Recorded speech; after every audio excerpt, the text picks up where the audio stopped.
شیخ رجب علي خیاط ته یوه ورځ یوه ښځه راشي ژړا حالت کې ورته ویي هغه بچی مو دومره سخت بیمار دی یوه علاج سه یوه ډاکټر سره نه ښه کېږي تا له منه نه سم دعا ورته وکړه څه مو بچي ته شفا میلو شي ځوان بچی مو دی مړ کېږي مه ده هغه سترګې ورته وغړوي ورته ویي چې تا بچی نه بچېږي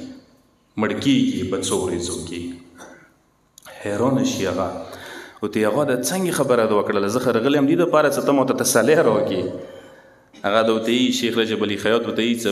زوی د کساب دی عیسی کساب دی ای چې تاسو یو کار کړی دی مغه ریزلټ مغه یو بد یې کړي دي یو ځناور سه مغه ځناور اوس متوسط ازار یې خستی دی ای چې واورېځي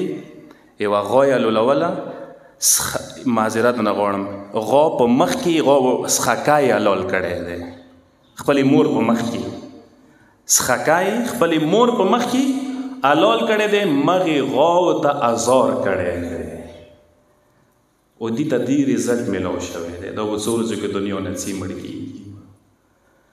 دا مهم دی دا شی چې انسان سوچ به وکړي یو ځناور سره څه وکړي رزلټ یې میلوي انسان سره څه وکړي څنګه نه میلوي مسلمان سره څه وکړي څنګه نه میلوي یو شیعه سره څه وکړي څنګه نه میلوي یو ترزوي سره څه وکړي